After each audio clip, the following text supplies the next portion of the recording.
1947 భారతదేశానికి స్వాతంత్ర్యం వచ్చింది. కాని మనకు తెలియకుండానే తెర వెనుక ఇంకో యుద్ధం మొదలైంది. అదే నీడల యుద్ధం. ఈరోజు మనం ఆ కథ గురించే మాట్లాడుకోబోతున్నాం. దాని ఫలితంగా పుట్టిన ఒక శక్తివంతమైన సంస్థ గురించి తెలుసుకోబోతున్నాం. ఆగస్ట్ 15, 1947 దేశమంతా సంబరాలు చేసుకుంటున్న రోజు. కాని సరిగ్గా అదే టైంలో మన కంటికి కనిపించకుండా ఒక ప్రమాదకరమైన గేమ్ మొదలైంది. ఇది సరిహద్దుల్లో సైనికులు చేసే యుద్ధం కాదు. ఇది దేశం లోపల శత్రువులు మొదలుపెట్టిన ఒక సైలెంట్ వార్. స్వాతంత్ర్యం అయితే వచ్చింది కానీ దేశం కుదుటపడేలోపే సమస్యలు ఒక్కొక్కటిగా చుట్టుముట్టాయి. ఒకవైపు కాశ్మీర్లో గొడవలు, మరోవైపు ఈశాన్యంలో తిరుగుబాటు, పెద్ద పెద్ద సిటీల్లో అయితే అండర్వరల్డ్ డాన్ల హవా. ఇక టెర్రరిజం గురించి ప్రత్యేకంగా చెప్పక్కర్లేదు. అయితే ఇక్కడ ఆలోచించాల్సిన విషయం ఏంటంటే, ఇవన్నీ ఒకదాని తర్వాత ఒకటి జరగడం కేవలం కాకతాళీయమా, లేకపోతే వీటన్నింటి వెనుక ఎవరిదైనా మాస్టర్ ప్లాన్ ఉందా? ఆ ప్లాన్ వెనుక ఉన్న బ్రెయిన్ ఇతనే, మేజర్ జనరల్ కాథోర్న్. ఈయన ఒక బ్రిటిష్ ఇంటెలిజెన్స్ ఆఫీసర్. పాకిస్తాన్ గూఢచార విభాగానికి పునాది వేసింది కూడా ఇతనే. కాథోర్న్ స్థాపించిన ఆ సంస్థే ఐఎస్ఐ, అంటే ఇంటర్ సర్వీసెస్ ఇంటెలిజెన్స్. దాని మిషన్ ఒక్కటే, చాలా సింపుల్ అండ్ క్లియర్. ఇండియాను బయటినుంచి కాదు, లోపలి నుంచే దెబ్బతీయాలి. సో ఆ టైంలో పరిస్థితి ఎలా ఉండేదో ఒక్కసారి ఊహించుకోండి. ఒకవైపు పాకిస్తాన్ దగ్గర ఐఎస్ఐ ఉంది. వాళ్లకి బ్రిటిష్ వాళ్ల ట్రైనింగ్, ఇంటర్నేషనల్ సపోర్టు, అన్నింటికీ మించి 10,000 మందికి పైగా ట్రైన్డ్ ఆఫీసర్లు. మరి మనవైపు అసలు ఫారిన్ ఇంటెలిజెన్స్ కోసం ఒక ప్రత్యేక ఏజెన్సీనే లేదు. ఏదైనా దాడి జరిగాక రియాక్ట్ అవడం తప్ప ముందుగా తెలుసుకునే వ్యవస్థే లేదు. ఇలాంటి వ్యవస్థ లేకపోవడం వల్ల మనం ఎంత పెద్ద మూల్యం చెల్లించుకున్నామో చూడండి. 1962లో చైనాతో యుద్ధంలో ఊహించని దెబ్బ. మళ్లీ 1965లో పాకిస్తాన్తో యుద్ధంలో కూడా అంతే. ఈ 2 వరుస ఓటముల తర్వాత అప్పుడుగాని మనకర్థం కాలేదు మనం ఎంత పెద్ద తప్పు చేస్తున్నామో అని. పరిస్థితి మారాలి, ఖచ్చితంగా మారాలి. దేశానికి ఒక కొత్త ఆలోచన కావాలి. ఈ విషయాన్ని అందరికంటే బలంగా నమ్మిన ఒకే ఒక్క వ్యక్తి ఉన్నారు. ఆయనే ఆర్ఎన్ కావ్. కావుగారి ఫిలాసఫీ చాలా సింపుల్.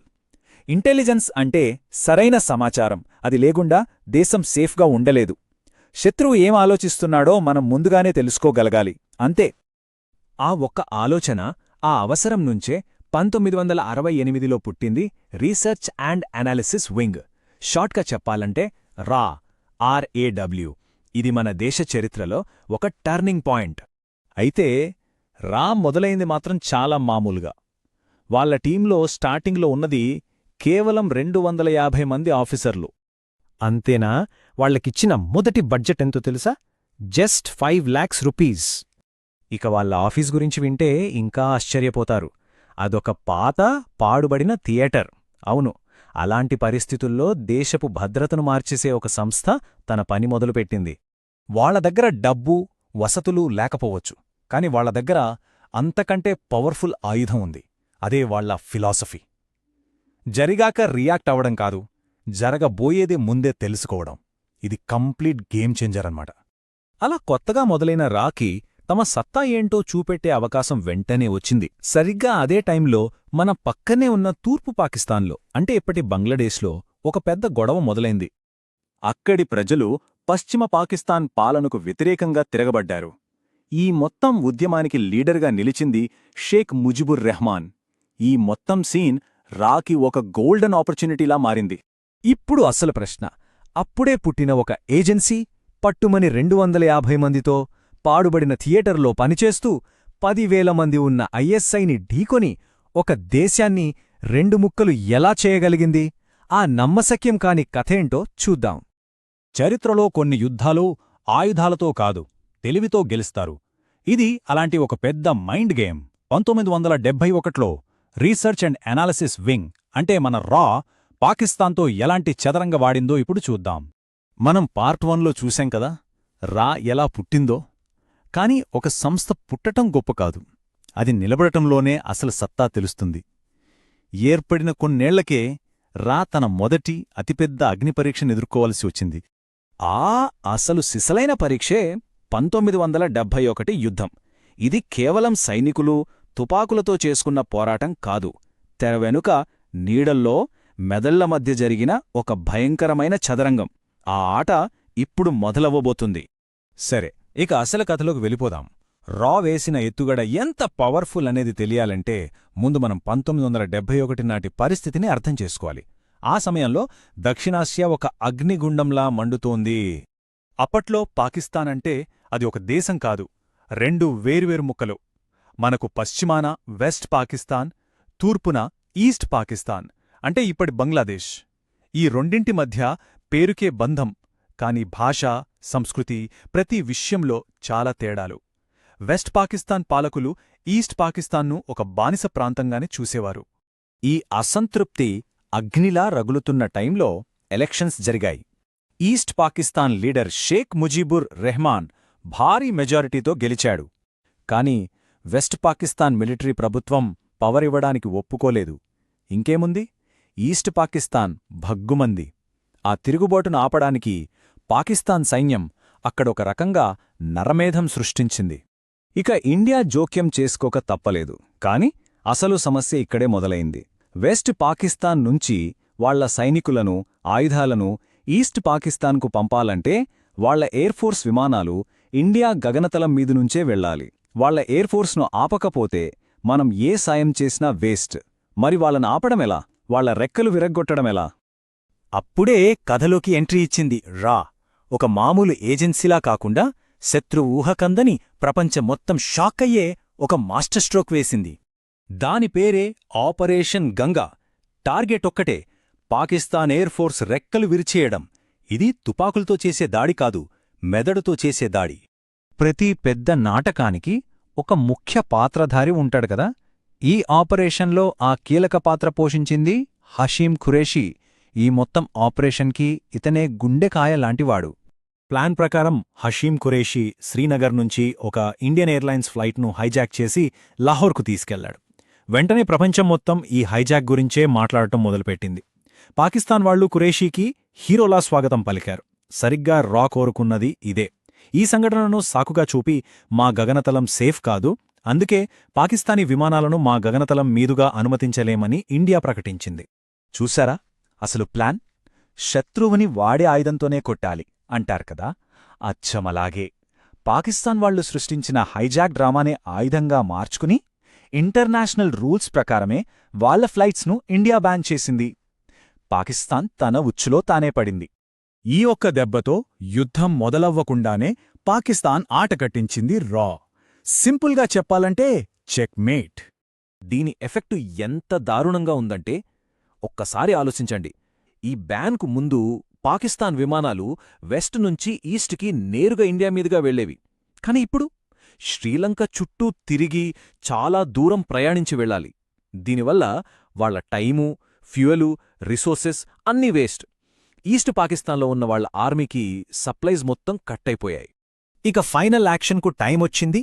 ఎయిర్ సపోర్ట్ లేక ఒంటైరైపోయిన పాకిస్తాన్ సైన్యంపై అసలు యుద్ధం మొదలైంది. ఇది యుద్ధం కాదు, ఒక మెరుపు దాడి. ఈ దాడి కోసం రా అప్పటికే 3 సీక్రెట్ గెరిల్లా ఫోర్సెస్ను రెడీ చేసింది. ముక్తి బహిని, ముజిబ్ బహిని మరియు ఖాదిర్ బహిని. వీళ్లంతా local Bengali fighters. రా వీరికి ట్రైనింగ్ ఇచ్చి, ఆయుధాలిచ్చి సిద్ధం చేసింది. ఇండియన్ ఆర్మీ ముందునుంచి అటాక్ మొదలుపెట్టగానే ఈ 3 దళాలు వేరువేరు వైపుల్నుంచి పాకిస్తాన్ సైన్యం మీద విరుచుకుపడ్డాయి.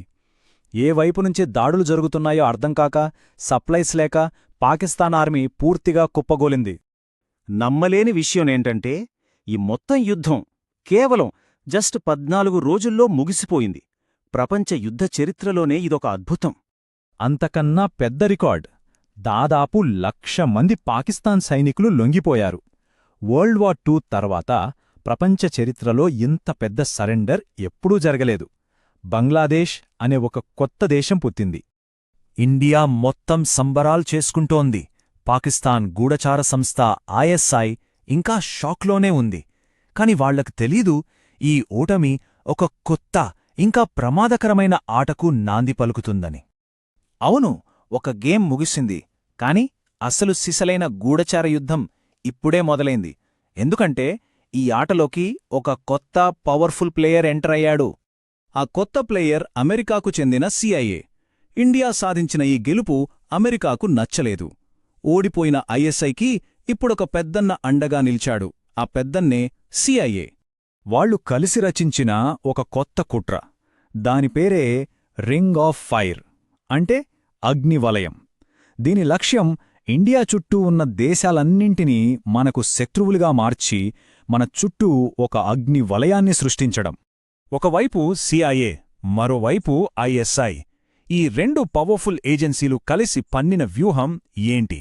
ఈ అగ్నివలయాన్ని ఎలా ఛేదించింది? ఈ ఉత్కంఠభరితమైన అసలు కథ నెక్స్ట్ పార్ట్లో చూద్దాం.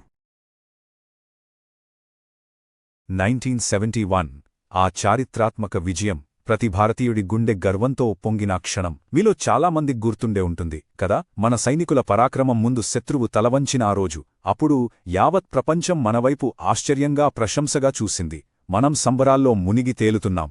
కాని అదే సమయంలో మనకు తెలియకుండానే మన వీపు వెనుకాలే ఒక కొత్త యుద్ధానికి నాందిపడింది. ఇది తుపాకులతో ట్యాంకులతో చేసే యుద్ధం కాదండి.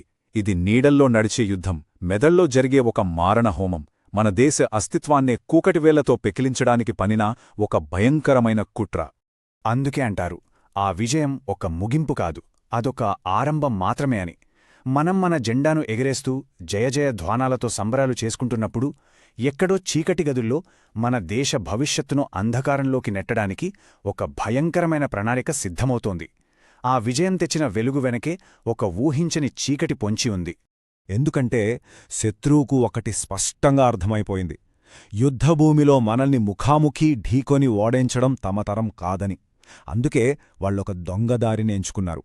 ధైర్యంగా ఎదురుపడి పోరాడలేక వెన్నుపోటు పడవడానికి సిద్ధమయ్యారు. వాళ్ల ప్లానేంటో తెలుసా? మన ఐక్యతను విచ్ఛిన్నం చెయ్యాలి, మనల్ని మనలోనే కొట్టుకు చచ్చెలా చెయ్యాలి, మన దేశాన్ని ముక్కలు చెయ్యాలి. ఇది వాళ్ల కుతంత్రం.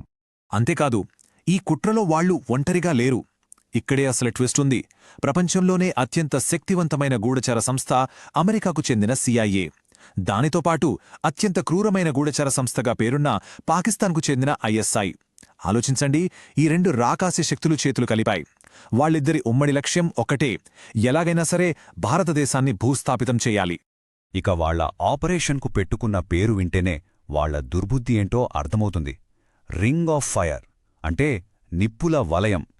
మన భరతమాత మెడకు ఉరితాడు బిగించినట్టు దేశం నలువైపులా అగ్నికీలలను సృష్టించి మనల్ని ఆ మంటల్లోనే మార్చివేయాలన్నదే వాళ్ల పన్నాగం.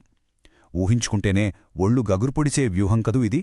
సో ఈ నిప్పుల వలయం యొక్క లక్ష్యాలు చాలా స్పష్టంగా ఉన్నాయి. చూడండి, మొదటిది మన చుట్టూ ఉన్న పొరుగు దేశాల్లో అశాంతిని రెచ్చగొట్టడం, ఆ దేశాలను మనకు వ్యతిరేకంగా మార్చి మన చుట్టూ ఒక శత్రు వలయాన్ని సృష్టించడం, మనతో స్నేహంగా ఉన్న దేశాలని మనకు శత్రువులుగా మార్చడం, ఆ తర్వాత ఈ మొత్తం ఉపఖండంలో అస్థిరతను సృష్టించి చివరికి భారతదేశాన్ని ప్రపంచపటంలో ఒంటరిని చేయటం, మనల్ని ఒక ఖైదీలా బంధించాలన్నదే వాళ్ళ అంతిమ లక్ష్యం. మరి ఈ కుట్రలో పావులుగా వాడుకోవాలని వాళ్ళు ఎంచుకున్న దేశాలేమంటే శ్రీలంక, నేపాల్, ఆఫ్ఘనిస్తాన్ మరియు బంగ్లాదేశ్. విచిత్రం చూడండి, ఏ బంగ్లాదేశ్ స్వాతంత్ర్యం కోసం మనం పోరాడామో అదే బంగ్లాదేశ్లో మనకు వ్యతిరేకంగా విషం నింపాలని చూశారు. మన సాంస్కృతిక బంధమున్న నేపాల్లో, మన సోదరదేశం శ్రీలంకలో ఇలా ప్రతిచోటా చిచ్చు పెట్టాలని భయంకరంగా ప్రయత్నించారు. ఇక ఈ పైశాచిక ప్రణాళిక వెనుక ఉన్న అసలు సూత్రధారి పాకిస్తాన్ నియంత జనరల్ జియావుల్ హక్. సైనిక శక్తితో మనల్ని ఏమీ చేయలేనని పూర్తిగా తెలుసుకున్న ఈ నియంత ఉగ్రవాదమనే నీచమైన ఆయుధంతో మన దేశంపై ఒక అంతులేని యుద్ధాన్ని ప్రకటించాడు. అతని సిద్ధాంతం పేరు వింటేనే మనకర్థమవుతుంది వాడి క్రూరత్వం. బ్లీడ్ ఇండియా విత్ 1000 కట్స్ అంటే 1000 గాయాలు చేసి భారతదేశాన్ని నెమ్మదిగా రక్తమూడేలా చేయడం. చూసారా ఎంత దారుణమో? ఒకేసారి చంపడం కాదు, రోజుకో గాయం చేస్తూ మన శక్తిని, మన రక్తాన్ని, మన ఆత్మస్థైర్యాన్ని నెమ్మదిగా పీల్చి పిప్పి చేయాలన్నది వాడి రాక్షస క్రీడ. ఇది యుద్ధం కన్నా భయంకరమైనది. ఆ సిద్ధాంతాన్ని ఆచరణలో పెట్టి మన దేశానికి వాళ్లు చేసిన గాయాలు అన్నీ ఇన్ని కావు. పంజాబ్లో ఖలిస్తాన్ ఉగ్రవాదాన్ని ఎగదోసి మన సోదరుల చేతే మనపై దాడులు చేయించారు. స్వర్గంలాంటి మన కాశ్మీర్లో ఉగ్రవాదపు నరకాన్ని సృష్టించారు. దేశమంతటా మతఘర్షణలు, బాంబు పేలుళ్లతో అశాంతిని నింపడానికి ప్రయత్నించారు. మరి శత్రువు పాములా పగబట్టి కాటేయాలని చూస్తున్నప్పుడు మనం చేతులు ముడుచుకుని కూర్చున్నామా? లేనేలేదు. మనం గరుడ పక్షిలా లేచి నిలబడ్డాం.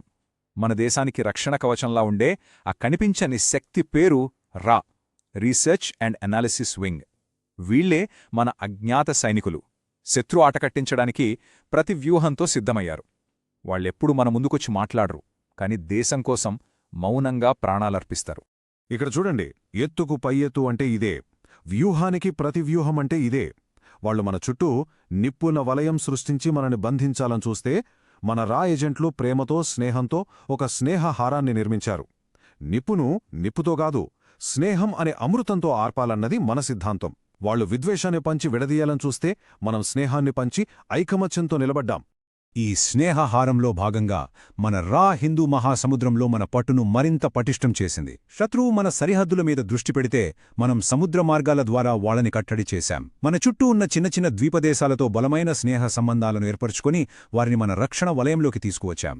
మాల్దీవులు, మారిషస్, సీషెల్స్ వంటి దేశాలు ఈ వ్యూహంలో మనకు కీలక భాగస్వాములుగా నిలిచాయి. ఈ దేశాల సహకారంతో హిందూ మహాసముద్రంపై మన ఆధిపత్యాన్ని నిలబెట్టుకుని శత్రువు మన దేశం వైపు కన్నెత్తి చూడకుండా గట్టి బందోబస్తు చేశాం. అంతేనా? కాదు. మన రా కేవలం మనల్ని మనం కాపాడుకోవడంతో ఆగిపోలేదు. అసలైన చాణక్య నీతిని ప్రయోగించింది. పులిని దాని గుహలోకి వెళ్లి కొట్టాలన్నది మన సిద్ధాంతం. శత్రువును వాడి ఇంట్లోనే దెబ్బకొట్టాలి. పాకిస్తాన్లోని బలూచిస్తాన్లో స్వాతంత్రం కోసం పోరాడుతున్న వారికి మద్దతిచ్చి పాకిస్తాన్కు తన సొంత గడ్డపైనే చుక్కలు చూపించింది. నొప్పి ఎలా ఉంటుందో వారికి రుచి చూపించింది.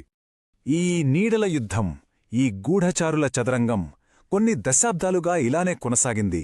ఎన్నో కుట్రలు, మరెన్నో ప్రతికుట్రలు. కాని 21వ శతాబ్దం మొదట్లో జరిగిన ఒకే ఒక్క సంఘటన ఈ మొత్తం ఆటనే మార్చేసింది.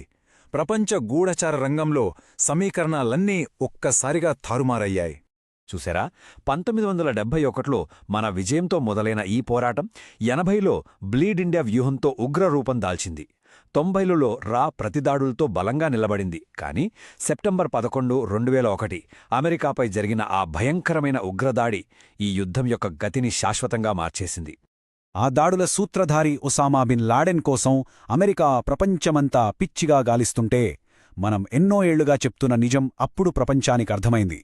బిన్ లాడెన్ మరెక్కడో కాదు, పాకిస్తాన్లోనే వాళ్ల సైనిక అకాడమీ ప్రక్కనే సురక్షితంగా ఉన్నాడనే తిరుగులేని సమాచారాన్ని మన రా ఏజెంట్లు అమెరికాకు అందించారు.